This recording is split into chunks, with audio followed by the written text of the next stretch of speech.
Muito bem, pessoal. Hoje a gente vai seguir aqui nossa aula, nossas aulas, né? Saindo então agora do método, né, que a gente viu dois métodos, né, aí de construção de conhecimento. Agora a gente vai passar para uma parte que é um pouco mais prática, assim, de como que a gente planeja fazer um estudo científico. Então, imaginem vocês que, de alguma forma, né? Eu sei que a maioria de vocês entrou recentemente na universidade, né? Mas imaginem vocês que esse é o caminho que vocês escolheram, né? O caminho de ser pesquisador, de gerar conhecimento científico, né? E a gente, de repente, a gente foi imbuído dessa missão de fazer um projeto. Isso acontece na carreira dos pesquisadores e pesquisadoras, durante o próprio curso de graduação, quando você começa a fazer uma iniciação científica, ou quando você começa a fazer o seu TCC, que é o trabalho de conclusão de curso, ou quando você começa a fazer, por exemplo, um mestrado. Então, você entra numa dessas funções, você precisa desenvolver uma pesquisa científica, no doutorado também, né? Enfim. E aí, minha primeira pergunta para vocês é: imagine que vocês então, entraram nesse processo, assim, começaram a receber dinheiro, precisam desenvolver uma pesquisa científica. Qual é a primeira coisa que vocês acham que vocês precisam se preocupar, assim, para ter uma pesquisa científica de qualidade?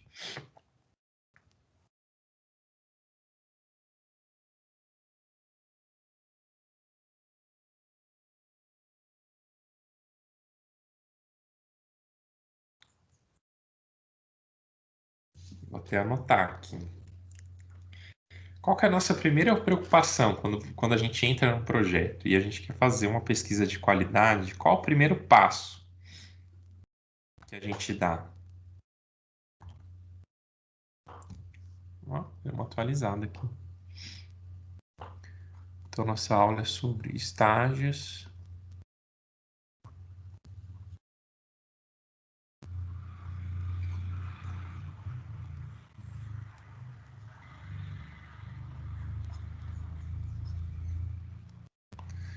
E aqui a gente está vendo o primeiro passo de uma pesquisa científica. Alguém tem algum chute? Onde a gente começa?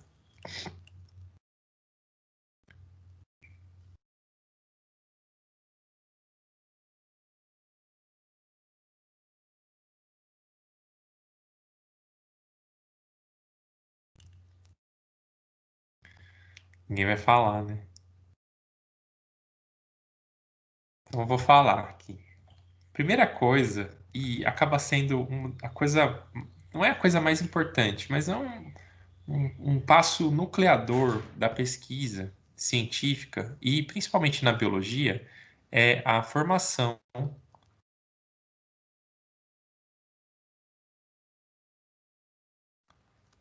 de uma hipótese.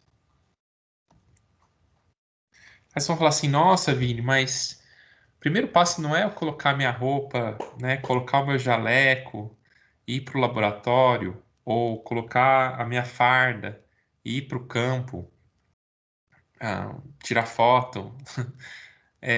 Não, na verdade não. Se a pesquisa é sua mesmo, a coisa mais importante para desenvolver uma boa pesquisa, primeiro passo, né, para se desenvolver a pesquisa é a formação de uma hipótese. Eu não sei se vocês lembram o que que é uma hipótese, né? E a gente viu nas aulas passadas, né? A gente viu que uma hipótese em ciência, ela é uma possível verdade.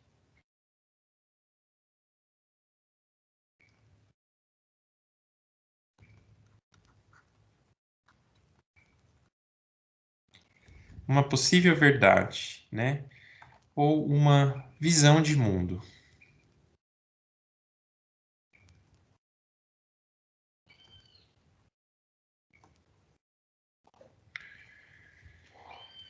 Mas aí vocês vão falar assim, uai, mas uma possível verdade, tudo pode ser verdade, né? Uma visão de mundo, existem milhares de visões de mundo, infinitas visões de mundo, né? Cada pessoa tem uma visão de mundo. E aí que tá.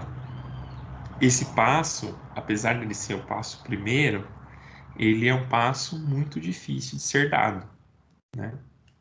Por quê? Dentre todas aquelas possíveis verdades, qual entre elas é de fato ou realmente significante, né?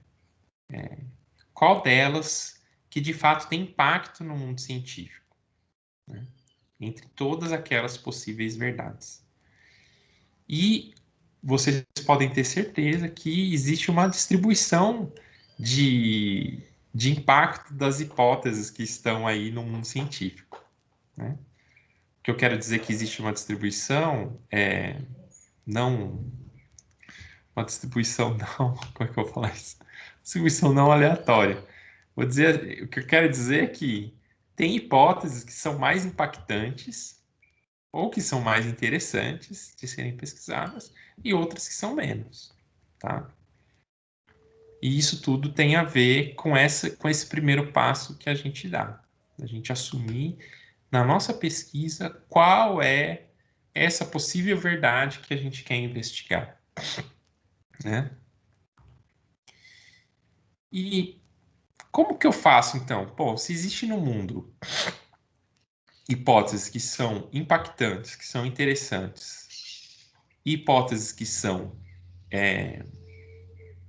menos impactantes, menos interessantes, como que eu faço para, na minha pesquisa, eu trabalhar com uma hipótese impactante? Eu quero, né? A gente quer ser bons pesquisadores e pesquisadoras. Então, a gente quer trabalhar com hipóteses que são interessantes, com visões de mundo interessantes. Então, como vocês fariam assim? Eu digo mais até, olha só. Se a gente colocasse num gráfico,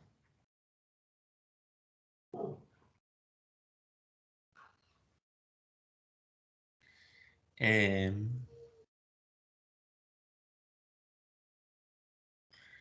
escrever aqui, ó, número de trabalhos, número de hipóteses, né? E aqui a gente vai colocar impacto.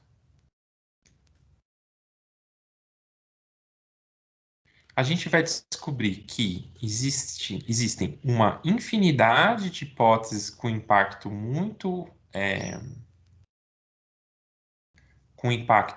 baixo.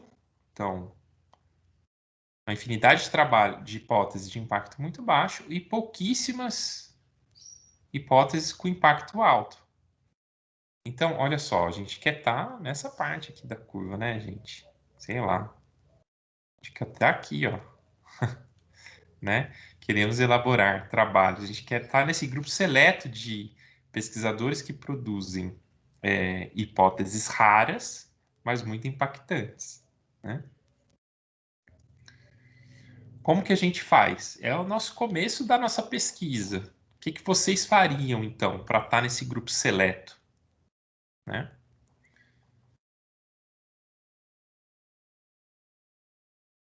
O que que vocês fariam?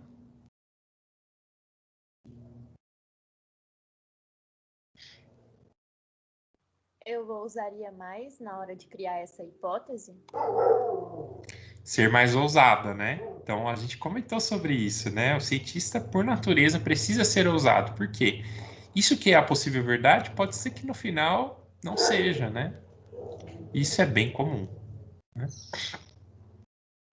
Mas ainda antes dessa ousadia, Cadu, tipo uma coisa prática mesmo que a gente tem que fazer, né?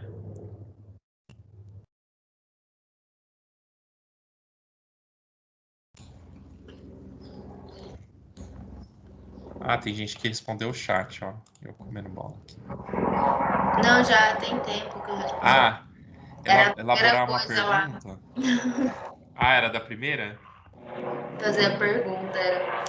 Eu acho que é importante agora, nessa segunda parte, estar atento, né, aos temas que estão em questão, ou grandes temas que foram abandonados. Tipo assim, ter uma visão bem ampla da onde você quer chegar, eu acho. É o mais importante. Aí saber o que estão fazendo, esse tipo de coisa. Assim. Exatamente, exatamente isso. Então, para a gente estar nesse grupo seleto de pesquisadores e pesquisadoras que produzem hipóteses relevantes, hipóteses impactantes, né, para a construção do conhecimento científico, a gente tem que estudar, né? E aí, essa é uma coisa que é interessante na nossa profissão de biólogos acadêmicos, né? Por quê? Me parece, e aí vocês me dizem se eu estou errado, que aqui no nosso meio acadêmico, na formação em biologia, não falo só da UFO, falo dos cursos que eu conheço, me parece que a biologia é visto como um curso em que a gente não precisa estudar,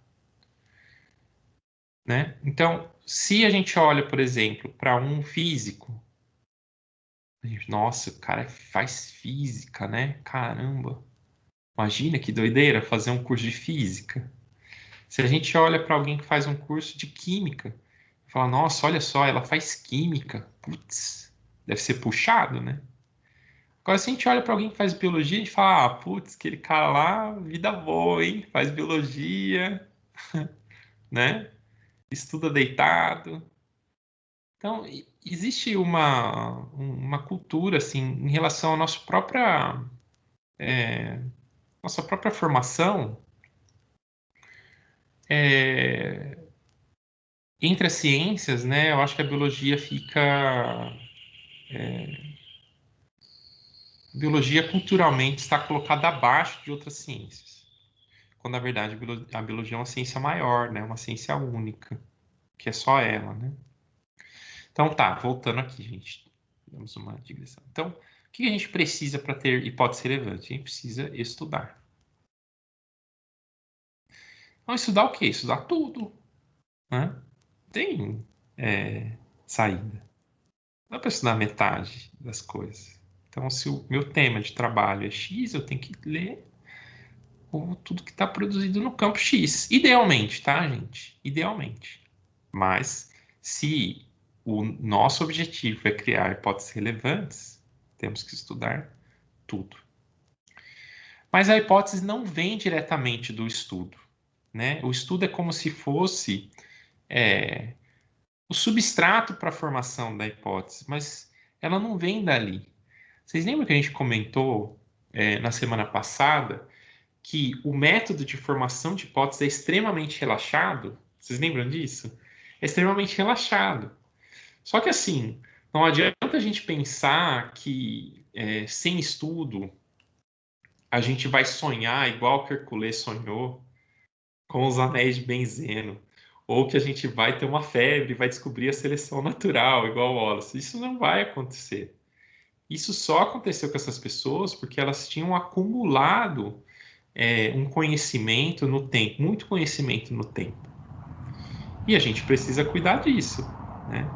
Como bons pesquisadores e boas pesquisadoras. A gente tem que cuidar disso diariamente, cuidar diariamente do nosso estudo, profissionalizar o nosso estudo, né? A gente esteve conversando sobre isso também lá na Liga Acadêmica, né? Que a gente pensa assim, bom, eu vou eu preciso ler aqui esse trem para minha pesquisa, eu vou ler depois da janta, né? Como se fosse uma coisa para depois. Ah, antes eu vou, sei lá, primeiro eu vou responder os e-mails. Os e-mails são trabalho. O estudo é lazer, hobby. Então a gente precisa profissionalizar o estudo. E com o estudo, as hipóteses chegam, né? Elas chegam. De que forma elas chegam? Não importa, é uma forma relaxada.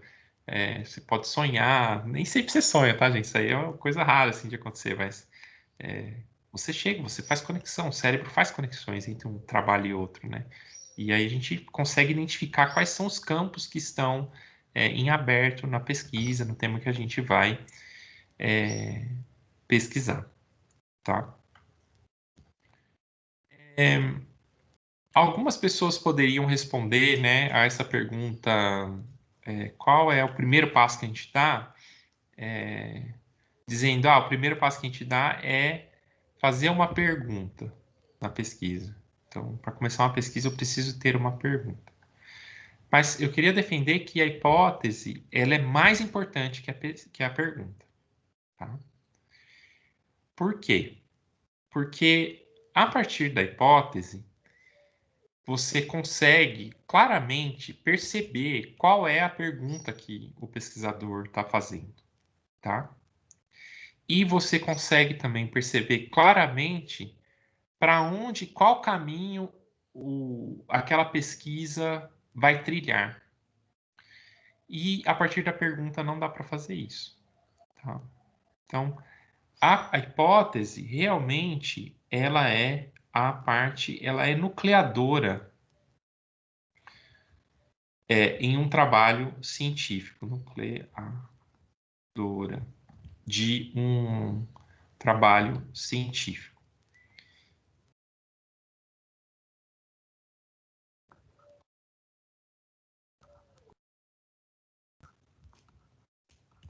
E além disso, gente, a hipótese, ela não só nucleia todo o trabalho que a gente tem que fazer, trabalho prático, de coleta de dados, de análise, de interpretação dos resultados, mas ela também nucleia o trabalho da escrita, que é metade da produção do conhecimento científico. Então, lá no começo a gente falou, ciência é um método baseado no fato e também é comunicação. Então, a hipótese, ela liga esses dois mundos, né? Ela nucleia o trabalho científico na hora de levantar, de observar, de medir os fatos, de analisar, de interpretar, e ela também nucleia o trabalho científico no momento da escrita.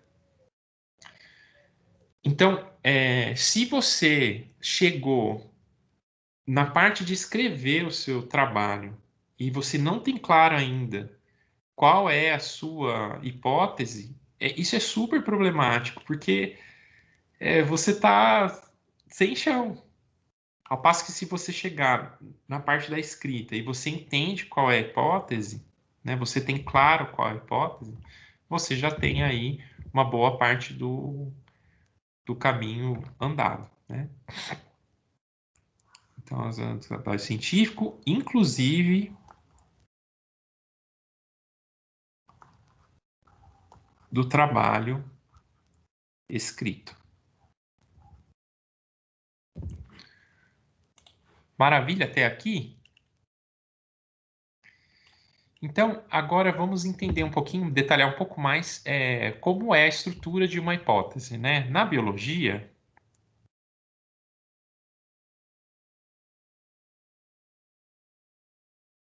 vou escrever biologia de letra maiúscula, para a gente não esquecer que biologia é uma ciência maior. Na biologia, as hipóteses, né, elas são estruturadas a partir de relações de causa e efeito. Na biologia,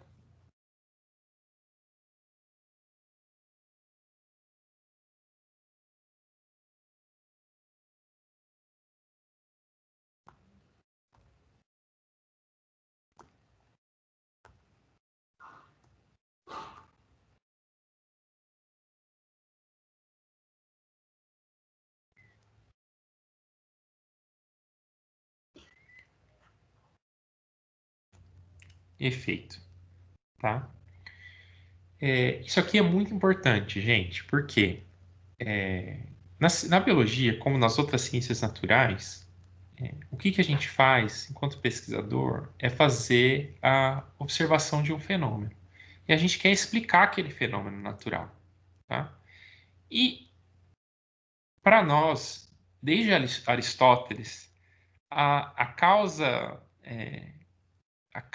para os fenômenos naturais, elas são explicativas, né?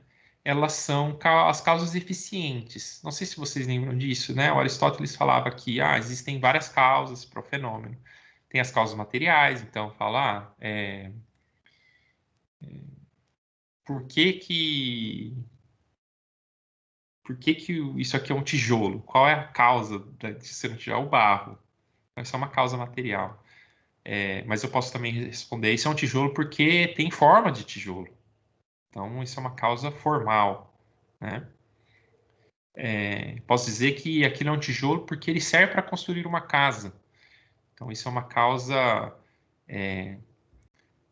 finalista, né? Final da coisa.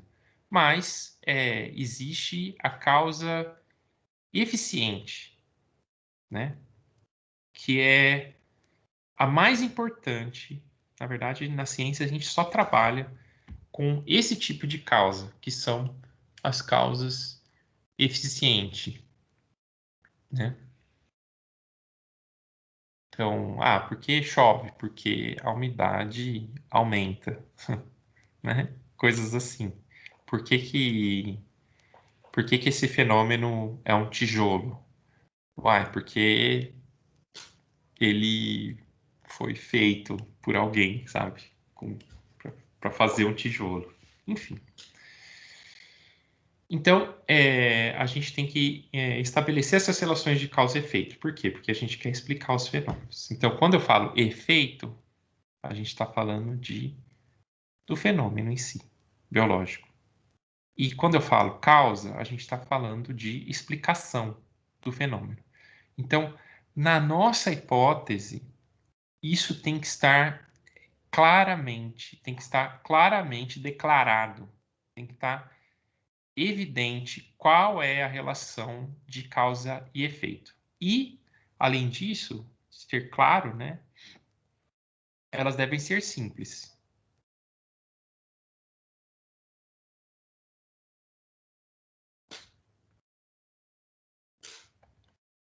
Então, por exemplo, eu vou colocar uma hipótese aqui para vocês entenderem do que eu estou falando.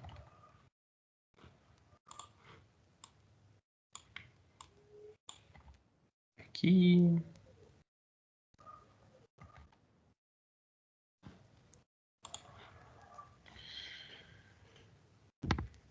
Então, a hipótese é a seguinte: fêmeas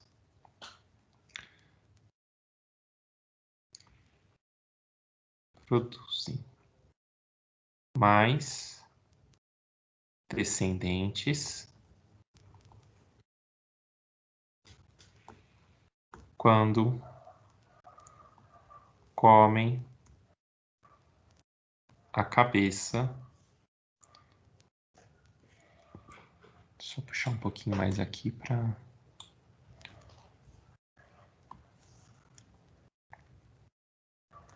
do macho.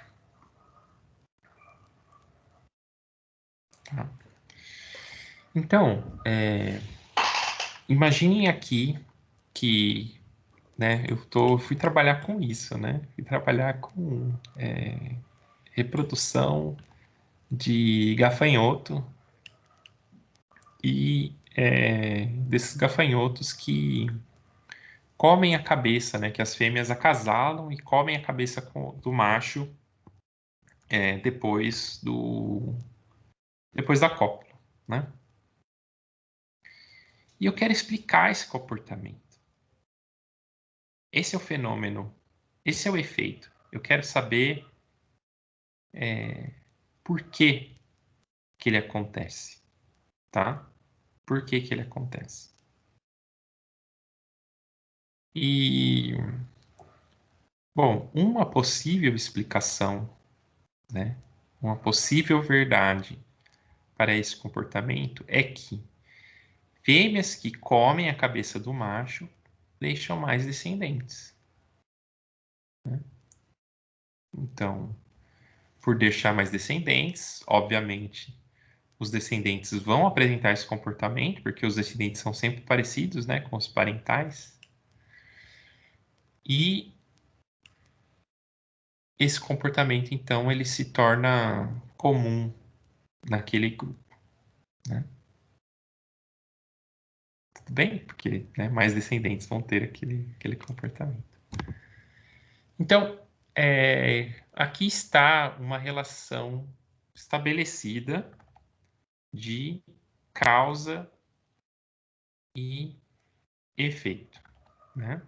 Então, qual é para vocês aqui nessa frase, qual é a causa e qual é o efeito?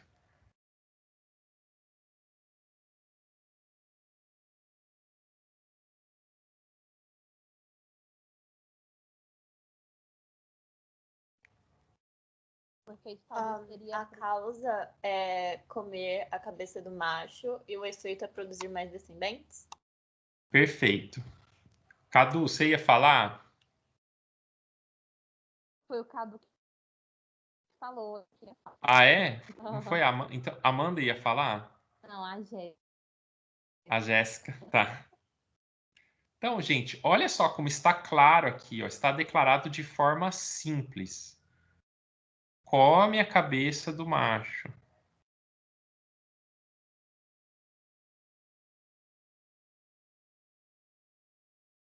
Produzem mais descendentes.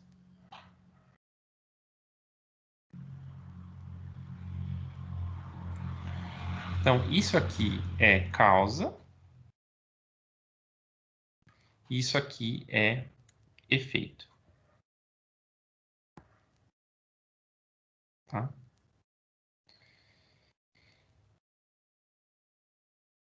Como que vocês sabem que isso é causa e que isso é efeito? Eu sei que a gente sabe, lendo essa declaração simples. Mas eu quero entender por que a gente sabe o que é causa e o que é efeito aqui. Por que ninguém falou que a causa é fêmea?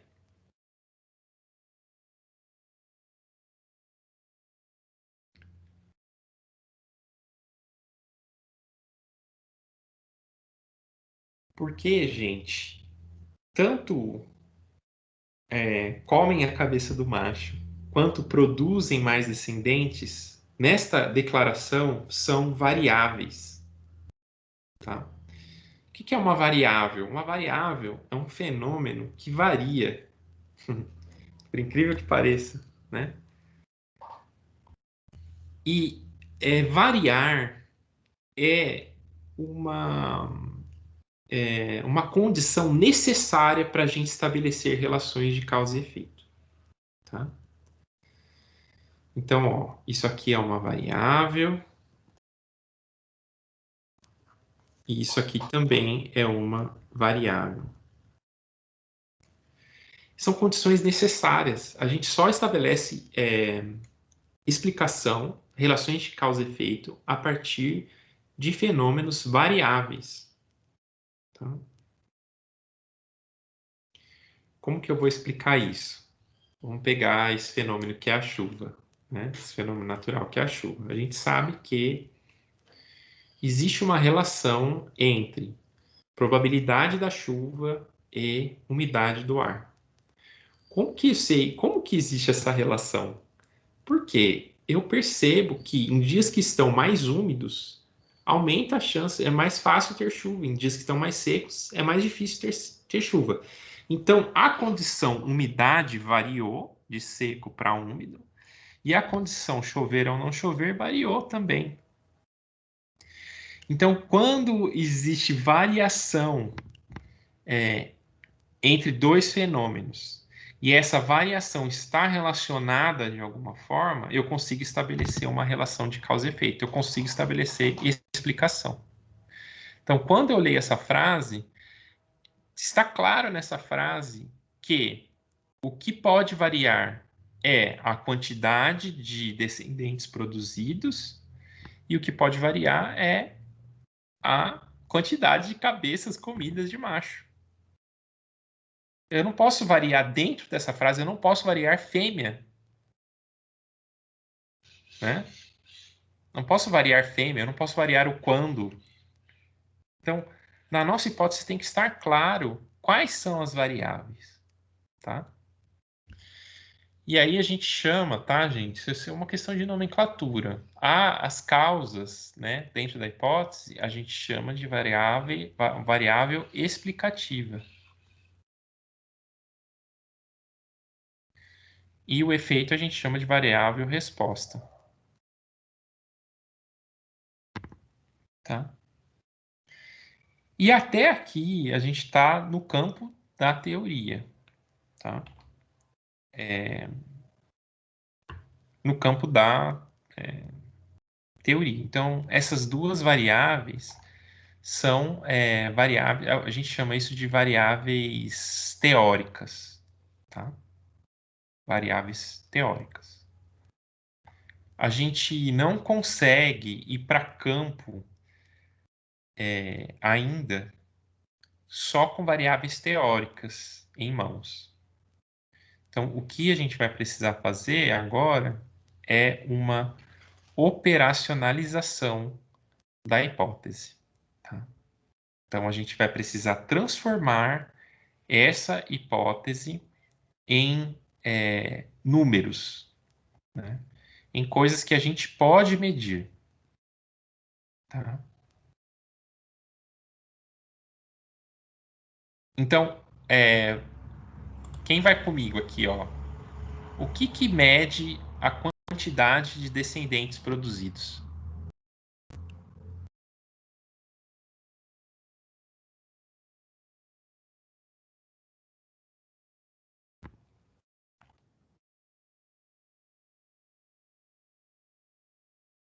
O que eu posso ir na natureza para medir a quantidade de descendentes produzidos?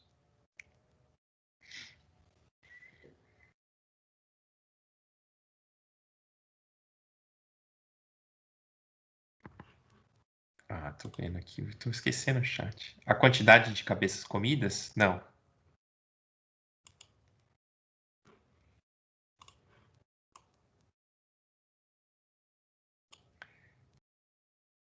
A quantidade de cabeças. Isso. Ótimo. Número de filhotes.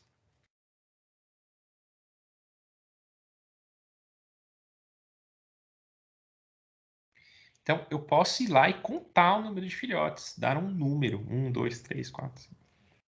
Então, vejam como isso é uma operacionalização ali da descendência. Né? Eu posso falar para vocês, não vou contar o número de filhotes, eu vou contar o número de óvulos fertilizados.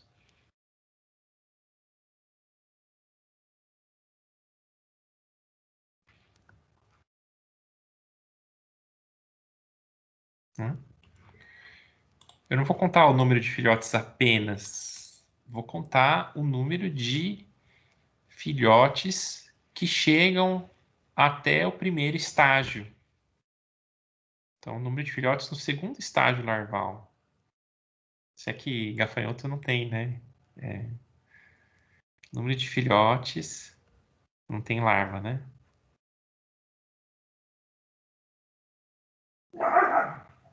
Que chegam ao segundo instar que chama? Tá certo isso? Instar? Gente, vejam aqui. Eu tenho três, agora, variáveis operacionais, que a gente chama. Então, isso aqui não é uma variável teórica, são variáveis operacionais. Por quê? Porque eu consigo atribuir número.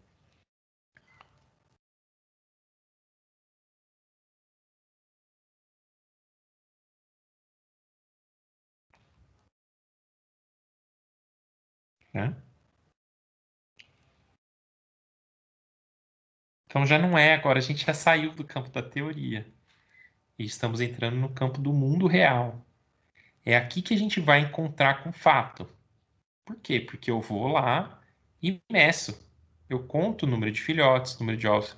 Essas coisas são a mesma coisa? Não são a mesma coisa. Tá? Elas são operacionalizadores diferentes, mas elas estão ligadas à mesma variável resposta. Tá? E aqui, ó, comem cabeça de macho. Eu quero operacionalizar esse ato aqui de comer a cabeça de macho. Eu quero dar um número. Como vocês operacionalizam isso?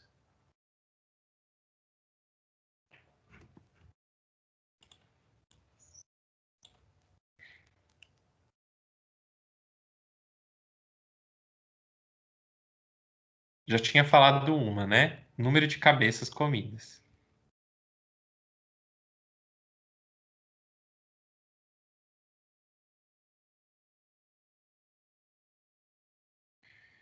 O que mais?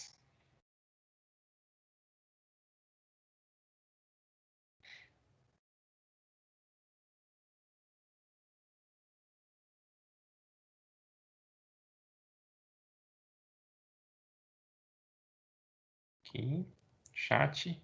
Se comem ou não. Perfeito. Muito bom. Então, comer, não comer.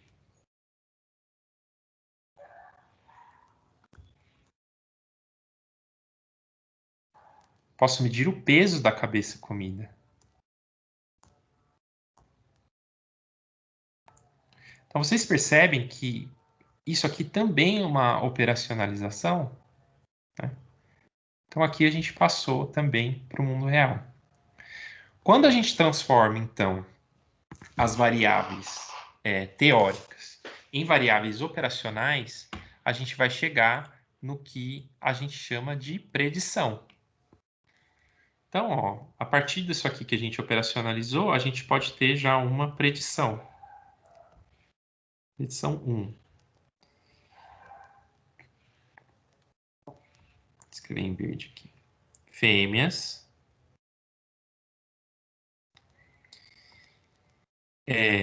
que comem fêmeas com maior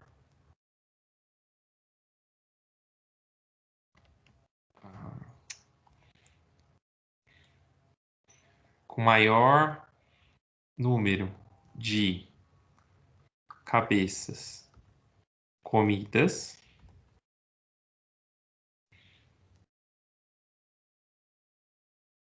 terão mais filhotes. Terão não, né?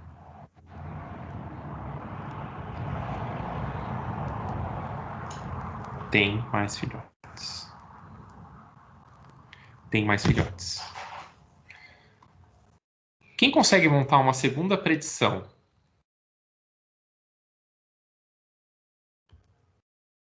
Olhando essas variáveis aqui operacionais.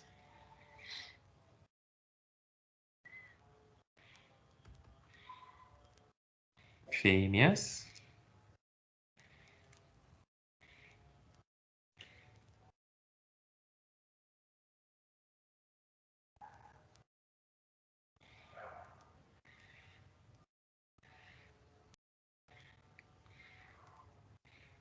Vamos usar aqui nossa segunda variável de explicativa, né?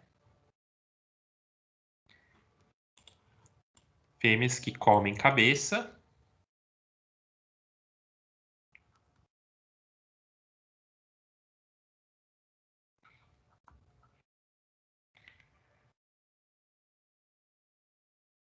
têm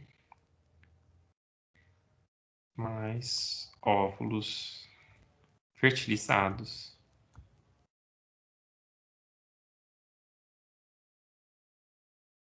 do que as fêmeas que não comem cabeça. Predição 3.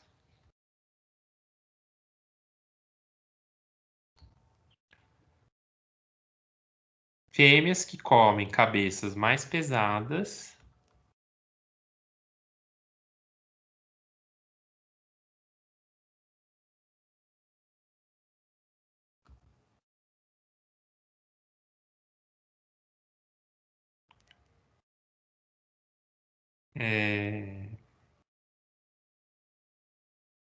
têm tem mais filhotes que chegam ao segundo instar. Escrevi aqui meio zoado aqui.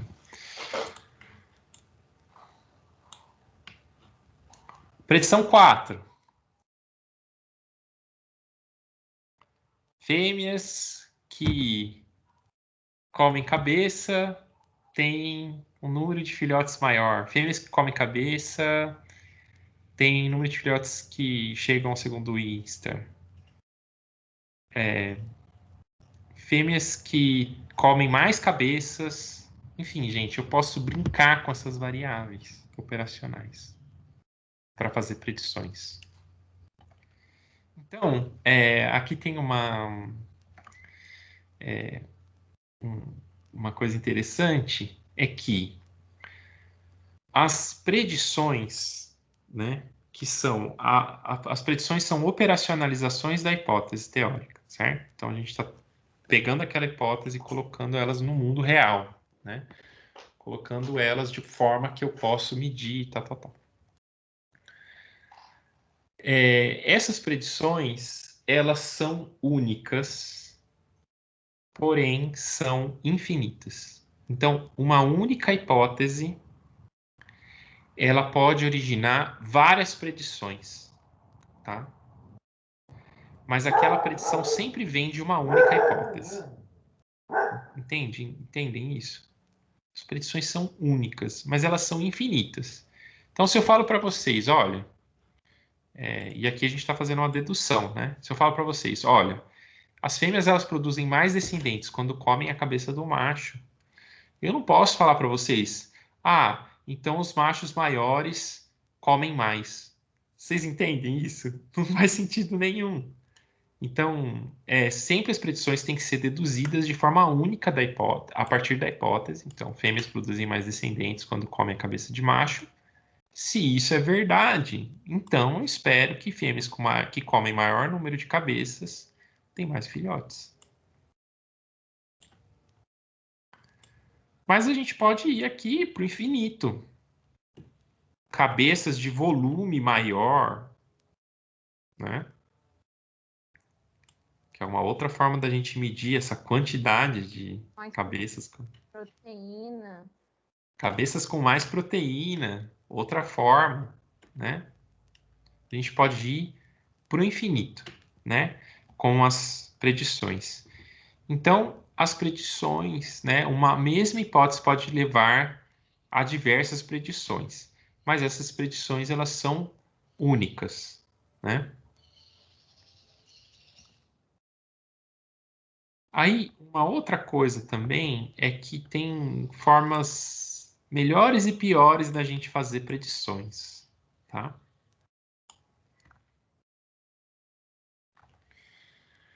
As predições boas são aquelas que apontam para uma variação. Uma variação não, para uma relação, né? Para uma relação. Então, se eu falo para vocês, fêmeas que comem cabeça, não existe relação entre número de cabeças e quantidade de filhotes produzidos. Se eu faço essa predição no mundo natural, ela não tem relevância alguma. Por quê? Porque, gente, na natureza, a maior parte dos fenômenos não estão relacionados, né? Então, que risco tem eu dizer que não existe relação entre um fenômeno e outro? Não há risco nenhum. Por quê? Porque a grande maioria dos fenômenos não estão relacionados. Então, se eu falo para vocês assim, não existe relação entre a quantidade de cabelo na minha cabeça e o desmatamento. Você fala, nossa, como você é esperto, né? Não tem relevância essa predição, né? Isso não tem relevância nenhuma. Por quê? Porque a gente sabe que não está relacionado, né? E a maior parte dos fenômenos não está relacionado.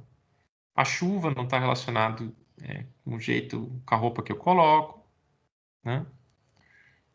Se uma planta vai florir, não está relacionado com, sei lá, se eu estou descalço ou não. A maior parte dos fenômenos naturais não estão relacionados. Então, a gente quer gerar predições que estabelecem relações entre variáveis operacionais. Não é verdade? Então, uma forma melhor da gente colocar uma predição é dizer, existe relação. Tá? Então, eu vou até anotar isso aqui, ó. Predição ruim. Não existe relação entre as variáveis operacionais, né? Uma predição boa.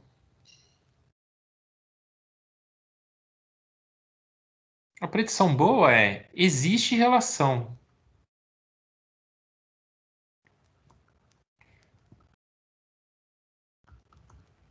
entre as variáveis operacionais. Veja assim que agora aqui a gente está assumindo um risquinho, um riscozinho, né? Olha só, o número, a descendência, né, o sucesso reprodutivo ali daquela fêmea está associado ao quanto que ela come de macho. Então, eu estou declarando uma relação, tá? Ou a chuva está relacionada à umidade do ar, né? O crescimento da planta está relacionado à quantidade de água que eu coloco. Então, todas essas são hipóteses de relação. Mas elas podem ficar ainda melhores. Como que a gente faz para melhorar uma hipótese, essa predição, essa hipótese de relação?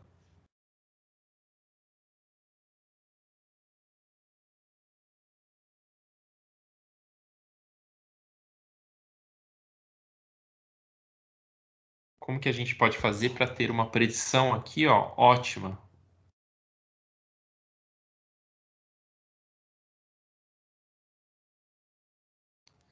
Inevitavelmente a gente vai ter que assumir mais risco.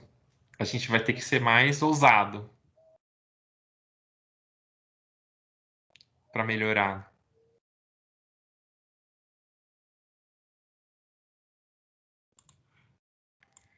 Para a gente melhorar aqui e chegar numa predição ótima, a gente tem que declarar qual é a relação. Que relação é essa que existe entre a chuva e a umidade do ar? É uma relação positiva. Maior a umidade do ar, maior a possibilidade de chuva. Que relação existe entre número de óvulos fertilizados e quantidade de cabeças comidas? É uma relação positiva. Mais cabeças comidas, mais óvulos. Então, as hipóteses ou predições ótimas, elas estabelecem, colocar do jeito que está escrito aqui, né? Existe relação e essa relação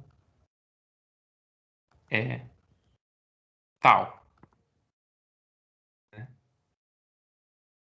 Então, olha, plantas que são aguadas vão ser maiores que as plantas que foram privadas de água.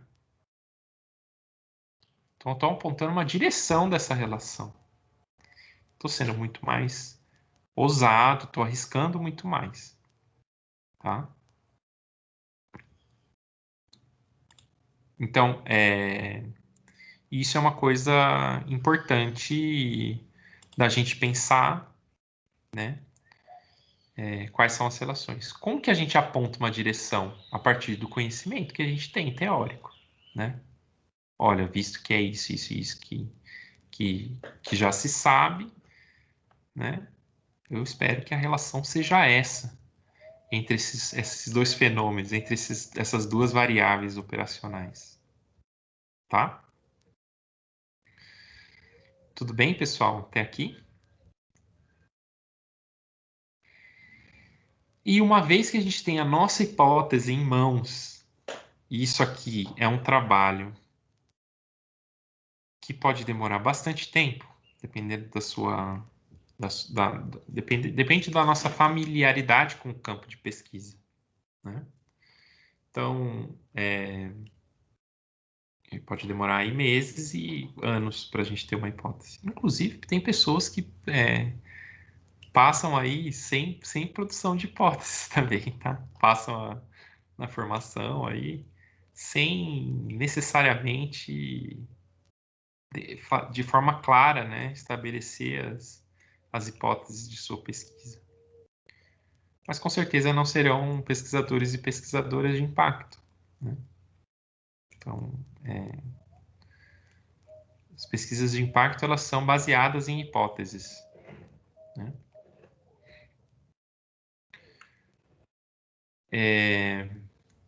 Então a gente tem isso em mãos, né? Passamos aí um tempão estudando e discutindo, pensando a melhor forma de fazer essa declaração, né? A forma mais simples aí de estabelecer essa relação, essa possível verdade entre essa possível verdade, essa relação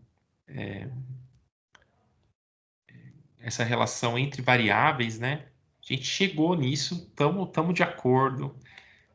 Eu e meu orientador achamos que é isso mesmo. E então agora a gente vai para o segundo passo da pesquisa. Qual que é o segundo passo da pesquisa?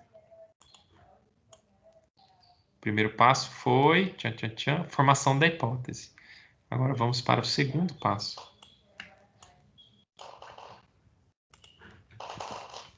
O que a gente faz? Já temos uma hipótese. O que a gente faz agora?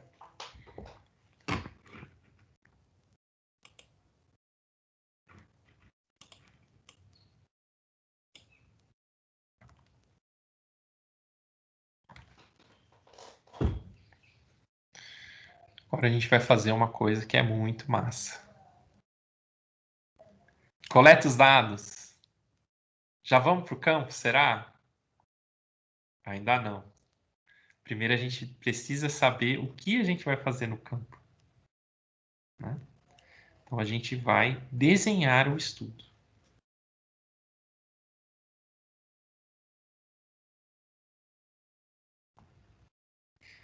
Eu gosto dessa palavra desenhar, porque nessa parte aqui existe um quê de criatividade mesmo, né? Apesar de ser uma criatividade do experimento, né? Não é uma criatividade artística. Mas qual é a melhor forma de eu testar a minha hipótese? Qual é o melhor experimento? Existem várias formas da gente testar uma hipótese, mas eu quero saber qual é a melhor. Quantas observações eu vou fazer? Então, quantas fêmeas eu vou olhar para poder testar aquela hipótese ali de relação, né, entre sucesso reprodutivo das fêmeas e predação de machos. Quantas vezes eu preciso? Se eu olhar uma fêmea comendo cabeça de macho e contar o número de ovo que ela produziu, isso já testa, ou isso já refuta a minha hipótese ou corrobora a minha hipótese? Não. Se eu olhar duas, não. Se eu olhar três, não. Se eu olhar 30, talvez. Se eu olhar 50 fêmeas independentes, acho que aí sim. Então, isso precisa ser definido antes da gente ir para o campo, coletar os dados, né? Esse desenho ele tem que ser feito antes da gente ir para o campo. É nessa parte aqui, ó, que a gente define quais são... Vou colocar aqui, ó. Quais são as melhores variáveis operacionais? Quais são as melhores variáveis operacionais? Às vezes você sabe que uma variável é boa, só que você não tem como coletar ela bem. Então você tem que ficar com a segunda melhor. Então não é só a que pode te dar a melhor resposta, mas você tem que pensar também a que você pode coletar, né? Aquela que você tem dinheiro para coletar.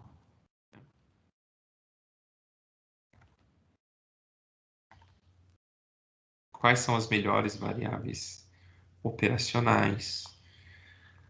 Obviamente, então, quais são as mais fáceis de coletar? As possíveis, né? Não as mais fáceis, mas as possíveis de serem coletadas. Por exemplo, um exemplo da vida mesmo, né?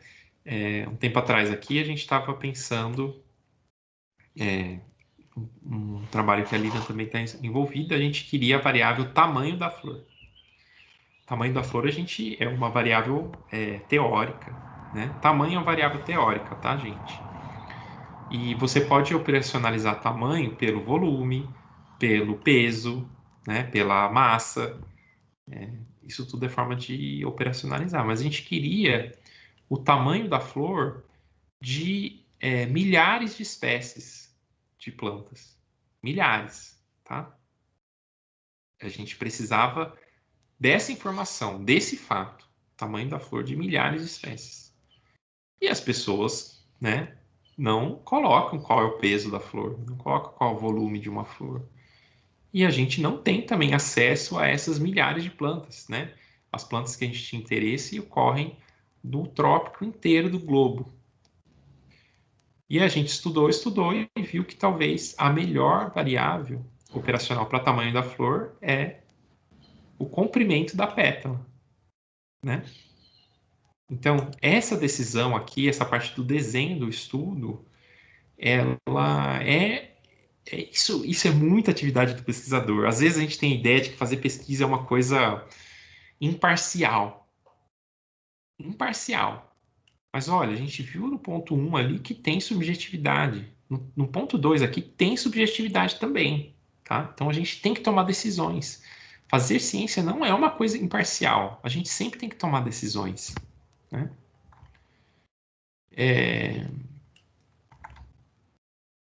Quais são as possíveis de serem coletadas? Garantir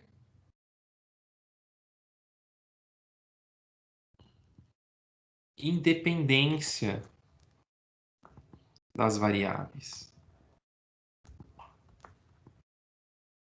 Então, eu tenho que garantir que as variáveis sejam independentes. Das variáveis não, né? Das observações.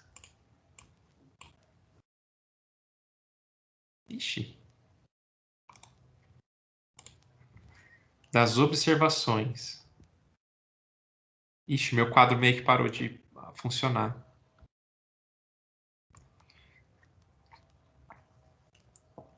Garantir independência das observações. Vou parar de compartilhar e compartilhar de novo. O que significa isso, gente? Garantir independência das observações. No nosso exemplo aqui, da fêmea, significa que eu não posso observar a mesma fêmea 30 vezes. Eu tenho que observar 30 fêmeas diferentes, independentes, né? Se eu observar a mesma fêmea 30 vezes, essas observações elas não são independentes. Então eu vou estar estudando o que acontece apenas com aquela fêmea. Professor, Oi. é uma coisa que eu não entendi. Você vai, por exemplo, você vai observar essas fêmeas de uma mesma região ou pode fazer, tipo, tanto de uma mesma região quanto de outras regiões? Ou Pode tanto ser? faz, pode fazer tudo dos dois?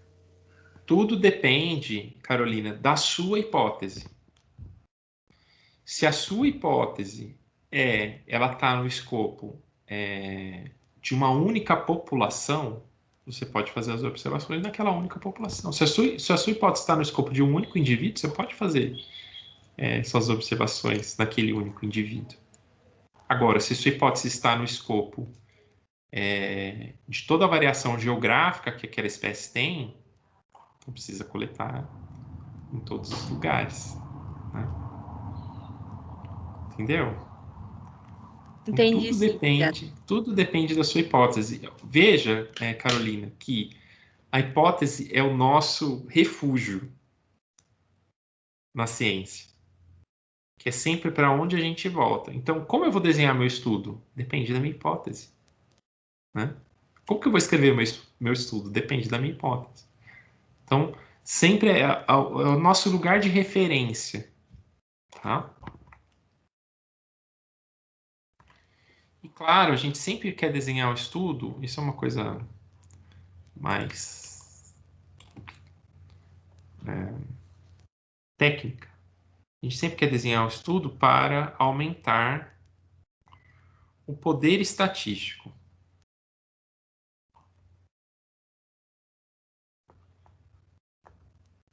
Eu quero aumentar a minha certeza no meu teste, né? Quando eu for corroborar a minha hipótese, quando eu for confrontar a minha hipótese com os fatos, né? Quando eu for testar aquelas minhas predições ali, eu quero ter bastante certeza que eu estou fazendo um teste bom, né? Quero ter bastante certeza do resultado. E coisas como essa, né? Aumentar o tamanho da amostra, aumentar a variação dentro das amostras, isso aumenta o nosso poder estatístico na hora de analisar os dados, tá bom? Agora sim, temos uma hipótese, temos um desenho aqui, um estudo desenhado. O que que a gente vai fazer? Agora é a parte que a gente mais gosta.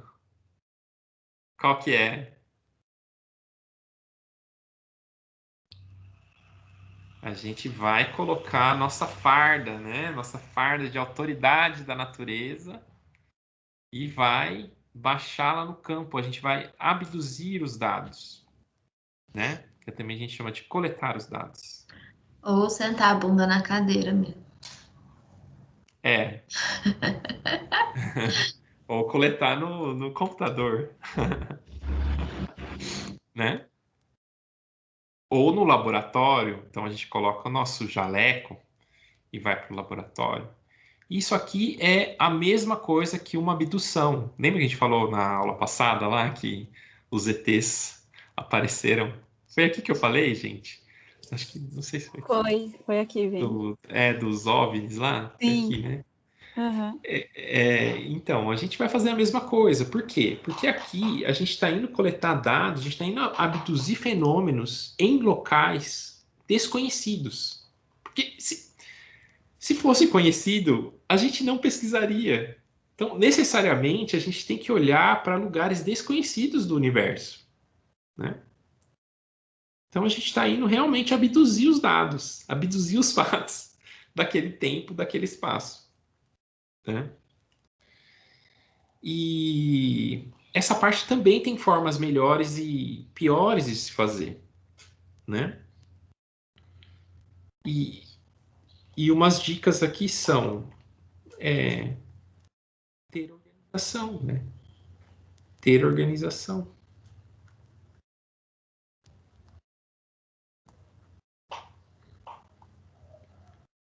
Anotem aí, gente, ó, para vocês nunca esquecerem que todo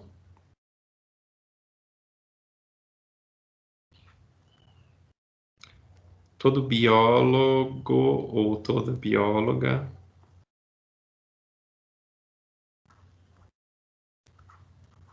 tem um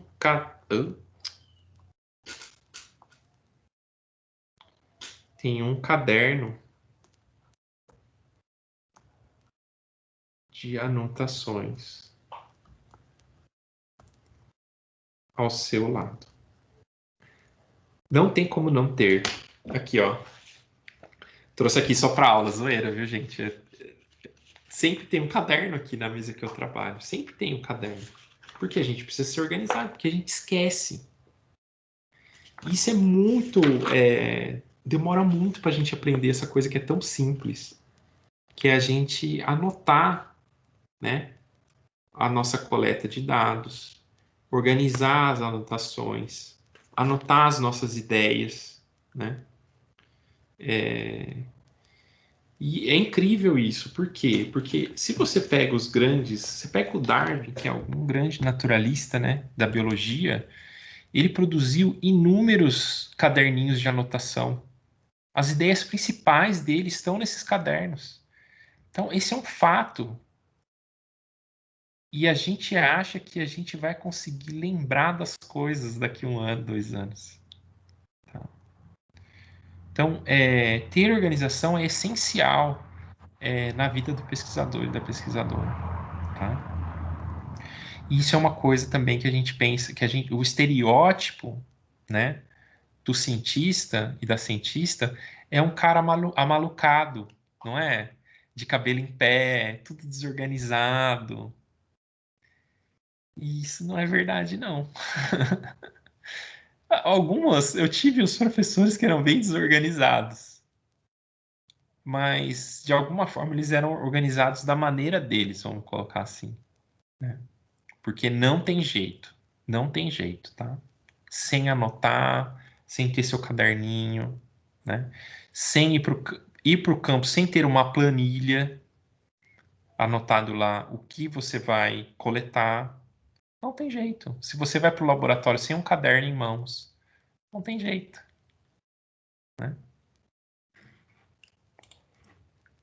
E olha, eu conheço pessoas que insistem, né? Mesmo com esse exemplo aí do Darwin, só o Darwin. Tem pessoas que acham que vão conseguir lembrar das coisas depois de 1 ano, 2 anos, sei, que não usa caderno. Então, ter organização. Ah, e outra dica aqui, é uma coisa que é importante, é que o melhor dado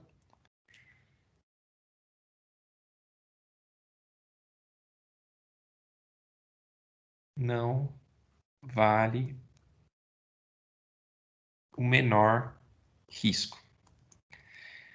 A profissão do pesquisador em biologia, ou da pesquisadora, é uma profissão arriscada, né? Então, se você está no laboratório, você corre riscos. Você corre riscos de se cortar.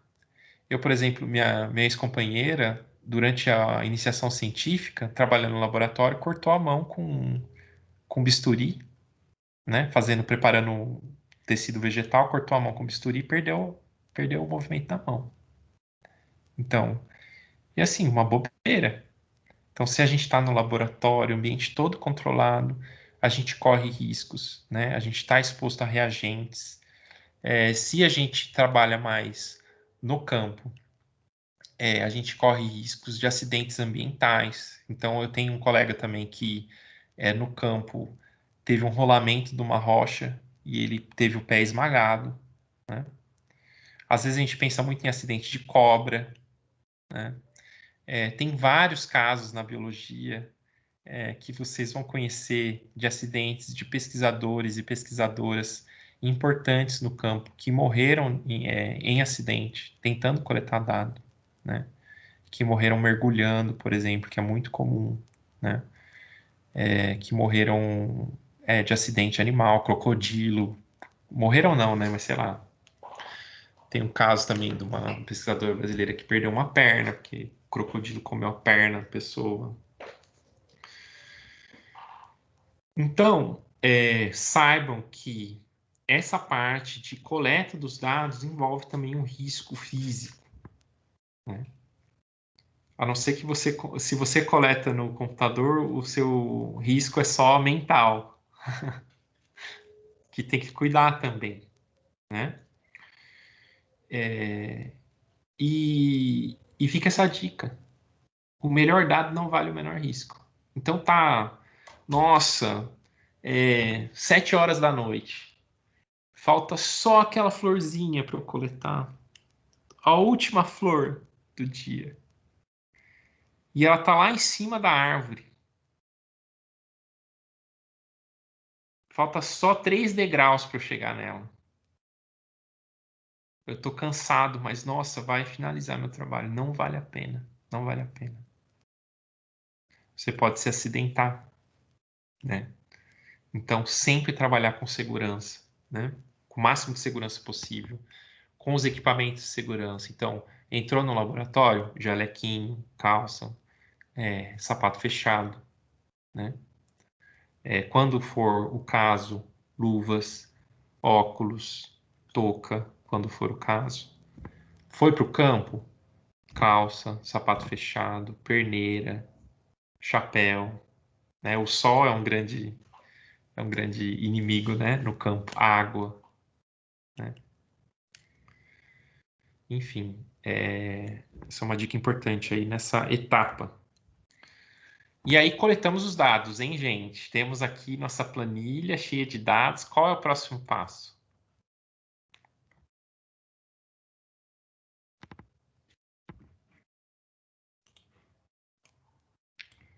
O próximo passo é analisar os dados. Yeah.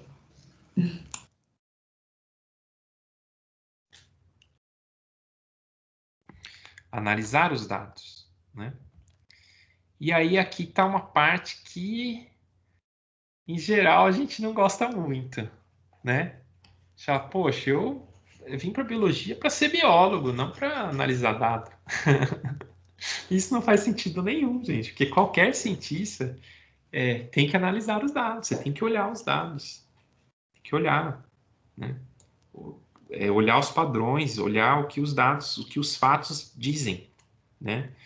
Essa análise, ela pode ser feita de forma geral, mas para uma pesquisa de impacto, ela vai envolver uma ferramenta que é a estatística, né? Então, não tem saída. Bons pesquisadores. Oi? Vini, só Oi. falar que muita coisa no campo, então até no laboratório, então até na sua pesquisa em casa, vai dar errado. Por isso que é importante ter o delineamento amostral. E o desenho, porque ele vai te falar quanto você precisa para chegar, e aí se deu errado, você vai conseguir saber onde deu errado, o que deu errado, o que pode ser feito. Nossa, perfeita a sua observação, Jéssica, porque essa é uma outra coisa que a gente não planeja também, que são os problemas, né? Que a gente não planeja problema na nossa vida, né? A gente planeja sucesso. E a gente não olha para isso e sempre acontece, né? Sempre acontece. Então você fala assim, isso aqui, esse dado aqui é rapidinho, eu vou lá e coleto rapidinho. Não é assim. Aí você chega lá, a planta morreu, né? Aí você chega lá, o bicho não aparece, o bicho não cagou, né? Você precisa coletar o cocô do bicho aí para fazer uma análise. Ele não caga. A natureza tem o seu ritmo.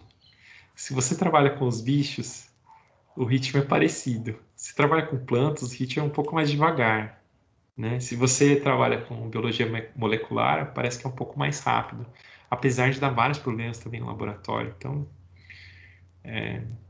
muito, muito importante essa observação, tá?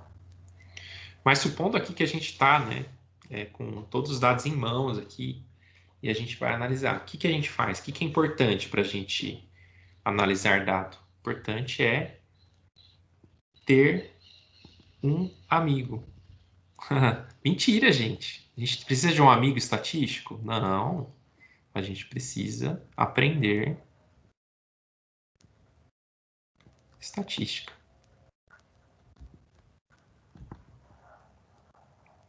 Tá? Precisamos aprender estatística. A gente tem que saber para ser bom pesquisador, né? E isso faz parte da história da ciência. Você pega, tipo, Newton, que desenvolveu a teoria da mecânica, e ele desenvolveu o cálculo para fazer a pesquisa dele. Então, não tem como. Não tem como se fazer ciência sem saber como analisar os dados, né? Se Einstein, Einstein é legal, porque ele também desenvolveu muito da matemática, mas a esposa dele também, né? Era ótima matemática, né? Inclusive melhor que ele. Então, é necessário aprender estatística, é necessário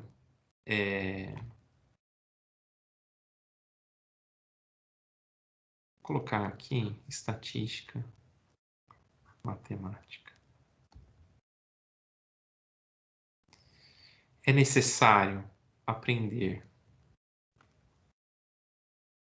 a ler e a fazer gráficos, que é a síntese máxima daquela análise, né, de uma análise. Então, fazer os gráficos, né, ler os gráficos e fazer gráficos é fundamental, porque é a forma da gente se sintetizar ao máximo, mas sem perder a informação crucial daquela análise. Então, isso aqui é uma arte também, gente. É uma arte saber fazer um bom gráfico. Tem coisas, tem regras, né? Não, a gente não coloca num gráfico a cor que a gente acha mais bonita. Não é isso. Tem regras, né? Não é agora que a gente vai estudar, mas assim, sabe que tem regras. E hoje em dia, aprender a programar. Então, hoje as análises estatísticas na biologia são feitas em ambientes de programação, tá? Então, você precisa entender a linguagem que você vai usar, você precisa entender como executar comandos, né? Numa linguagem de programação. É importante saber isso também, tá? E não se esquivem dessa responsabilidade, né? E agora, por fim, já temos tudo isso aqui, já analisamos os dados, sabemos quais são os resultados mais importantes da nossa pesquisa, né? Já sabemos se a nossa hipótese ela foi corroborada, se ela foi refutada, se ela foi parcialmente corroborada, né? Já sabemos. O que falta agora? Último passo. Publicar? Escrever, né? O artigo. A sua pesquisa. Escrever o artigo, né? Reportar os seus resultados.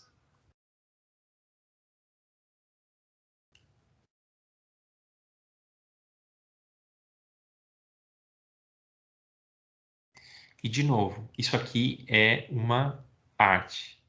É um ofício. Sabe alguém que trabalha, sei lá, um artista que trabalha a madeira ou trabalha a pedra e ele todo dia produz peças em madeira, todo dia ele produz peças em pedra. Essa parte da escrita é muito semelhante a isso, tá? Quanto mais peças em madeira você faz, mais você fica bom naquela atividade, né? Quanto mais você aprende como as pedras funcionam, qual a melhor forma, qual a melhor ferramenta para você cortar uma pedra, né? Mais você consegue fazer boas peças em pedra. E aqui é a mesma coisa. Quanto mais você senta e lê, né? Quanto mais você senta e escreve, né? Pensando na forma da escrita, então não só no conteúdo, não é só o resultado, mas como você reporta os seus resultados. Quanto mais prática você tem, e é uma prática acumulativa, tá? Melhor vão ser os seus escritos, seus manuscritos, né? Que a gente chama. Melhor serão seus manuscritos. E de novo, gente, não tem colocaram na nossa cabeça esse estereótipo da pesquisadora e do pesquisador como uma pessoa altamente criativa, sabe? Porque de fato existe um input aí de criatividade na atividade. Só que na realidade é muito mais transpiração que inspiração, sabe? É 95% sentado, olhando para o computador, 95% do tempo é essa atividade. Então, de novo, é ofício, né? Trabalhar, escrever, reler. Então, por exemplo, se eu perguntar para vocês, terminei o meu TCC, tenho o meu texto do TCC, tenho uma versão ali para defender o TCC do reporte aí, do meu relatório dos resultados, né? Quantas versões esse texto vai ter até que ele esteja na sua versão final, que será publicado em uma revista científica? Quantas versões vocês acham que vai ter? Quem quer dar o testemunho aí? Quem já participou desse processo? Acho que umas 20. Uma média. Umas 20. Eu acho que vai aí 17, 20, né? Então, você terminou, defendeu o mestrado, defendeu o doutorado. Isso não significa que a sua pesquisa, que você fez ciência, tá, gente?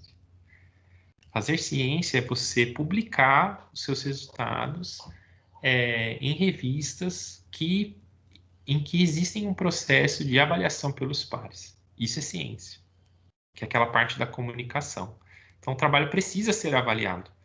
E essa parte da avaliação pelos pares, né? Você pode falar assim, mas a banca é uma avaliação pelos pares, né? Porque as pessoas vão e julgam o seu trabalho, né? Na banca de TCC e tal. Mas é uma avaliação local, né? Então, não conta. Tipo, nem conta. O que conta mesmo é a avaliação, é o crivo da avaliação pelos pares de uma revista científica com revisão, né? Então, é um caminho longo também, né? E também tem regras, né? Então, a gente precisa conhecer a literatura.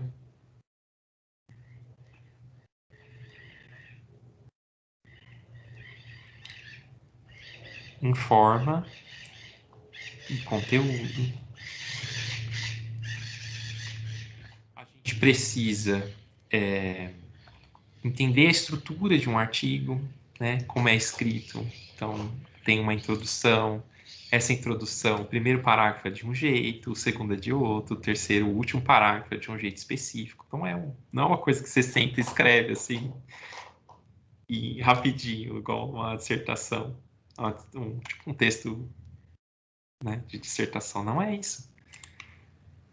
O resultado tem uma forma de escrever, a discussão tem uma forma de escrever, tem estrutura, né? Conhecer a estrutura.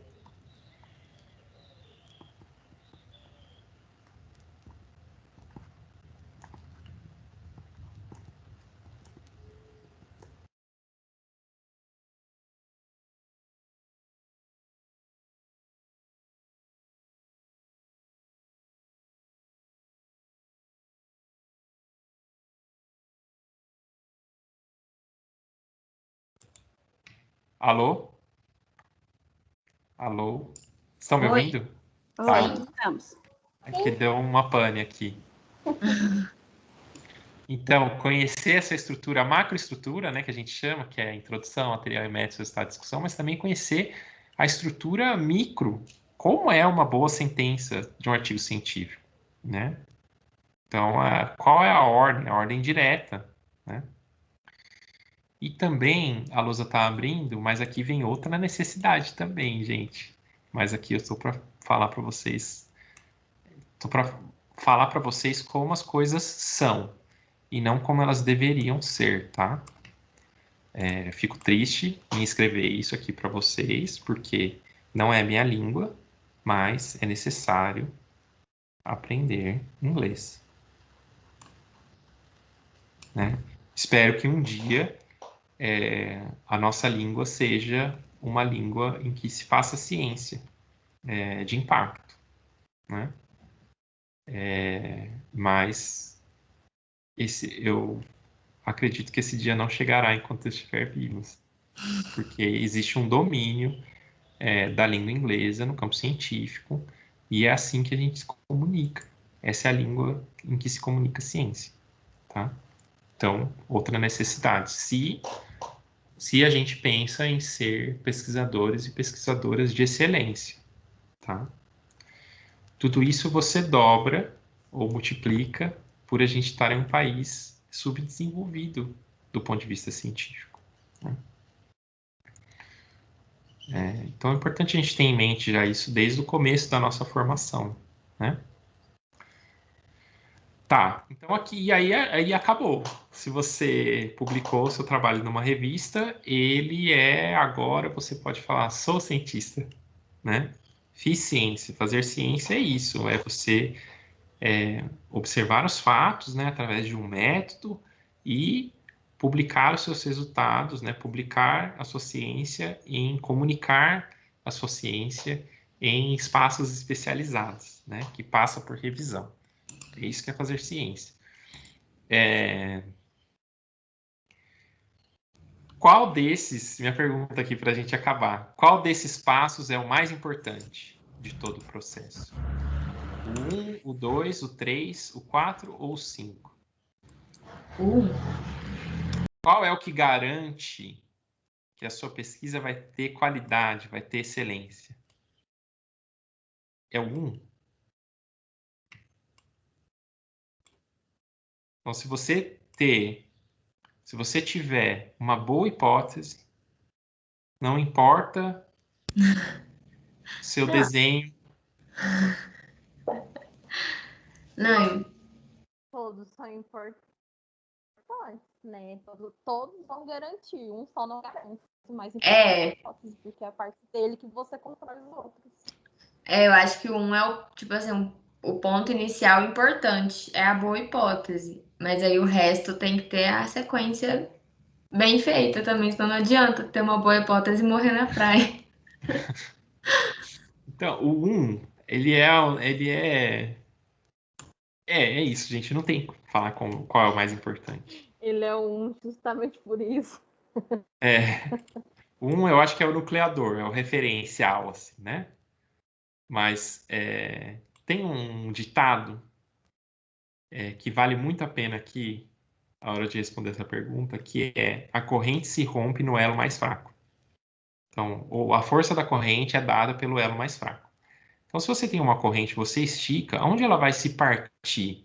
Ela vai se partir naquele elo mais fraco que ela tem. Então, a mesma coisa com a pesquisa, né? Quando essa pesquisa for julgada pelos pares, eles vão olhar qual é o elo mais fraco, né? Então, vou falar assim, ó, esse trabalho aqui não vai para frente porque não tem um desenho bom. Esse trabalho aqui não vai para frente porque ele não está bem escrito. Esse trabalho aqui não vai para frente porque ele não tem hipóteses razoáveis, né? Esse trabalho. Então, gente, igual a história da corrente, na ciência nós somos julgados por aquilo que a gente faz de pior, não é por aquilo que a gente faz de melhor, né? Então, o que vai ser criticado sempre são os passos deficientes, né, desses daqui. Então, as pessoas vão olhar quais são as deficiências do trabalho, né? Hoje em dia existe todo um movimento de também no sentido contrário, assim, né, de se valorizar os passos bem dados, né? Mas ainda isso está longe assim de ter chegado num lugar de conforto, sabe? Geralmente, quando as pessoas fazem avaliação da sua pesquisa, é no sentido da crítica pelos defeitos, né? Pelo que há de pior. Então, lembrem disso, né? A corrente se rompe.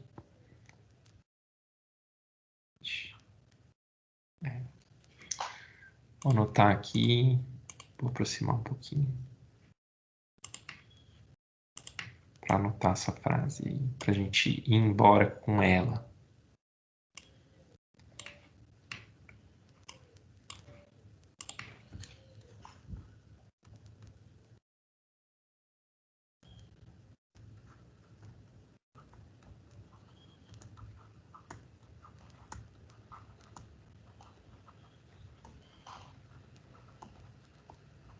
Ou seja, a gente tem que cuidar de todos esses passos, tá? Não tem uma hora que você fala assim, puxa, agora eu já coletei os meus dados, agora eu vou dar uma descansada aqui. E essa parte da estatística, tal, da análise, eu vou deixar para alguém fazer para mim. Não tem. Lógico que a gente pode colaborar, né? Análises que a gente não sabe fazer, mas sempre a gente tem que estar ciente das coisas que são feitas. Tá? Beleza, pessoal?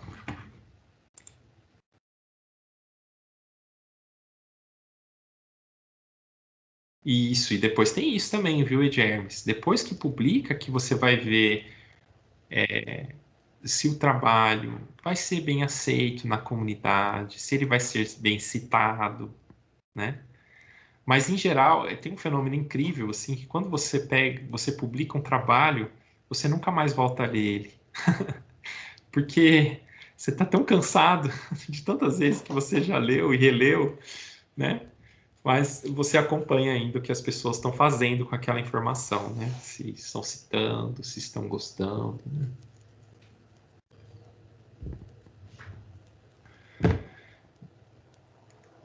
Eu fico assim, gente, e quando volta, tipo, às vezes eu pego uns trabalhos antigos, assim, que eu participei, 2015, aí eu volto ali e falo, meu Deus, que vergonha, onde eu tava com a cabeça.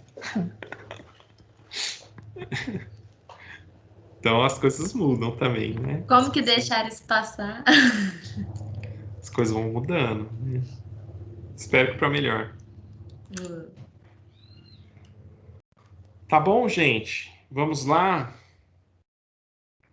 Espero que vocês tenham... a gente vai ter uma atividade essa semana. Vai ter um formulário que vai ter lá um campo para você preencher com uma hipótese teórica e depois 3 campos para você preencher com predições, né? Então você vai elaborar uma hipótese e depois você vai operacionalizar essa hipótese. Precisa ser hipótese de impacto para a gente cair na fama? Não, não é isso, tá? Isso aí a gente vai fazer em outro momento na nossa carreira. Mas uma hipótese biológica. Então, por exemplo, o crescimento da planta depende da disponibilidade de água. Isso é uma hipótese biológica. Então, como que eu operacionalizo essa hipótese? Como que eu meço o crescimento de planta? Como que eu meço disponibilidade de água? Tá? Pode ser qualquer coisa, tá, gente? Não precisa ser relevante, impactante do ponto de vista científico. Mas é uma hipótese teórica na biologia. Então, eu gosto de borboleta. Então, a minha hipótese é que o voo da borboleta é menos errático quando as asas são simétricas. Sei lá, sabe? É infinito, gente. Isso aqui é uma coisa que dá para fazer, assim, a vida inteira. Dá para virar profissão, tá? Tá bom, gente? Aí a Vanessa tá fazendo o formulário e vai mandar lá no grupo para vocês. Beleza? Beleza. Tchau, gente. Boa semana, começo de semana e semana. E a gente se vê, tá? Lembrem da Liga Acadêmica. Essa semana vai ter uma coisa bem legal de ciência e rap. Vai ser massa. Fiquem atentos aí nas redes. Quando eu fizer a divulgação também da reunião aberta lá de apresentação, eu mando no grupo também. Tá, beleza. Valeu, Lilian. Tchau, gente. Tchau, Vini. Boa Tchau, semana. gente. Até Boa mais. semana. Tchau, gente. Tchau, boa semana. Bom Tchau, projeto. Beijo.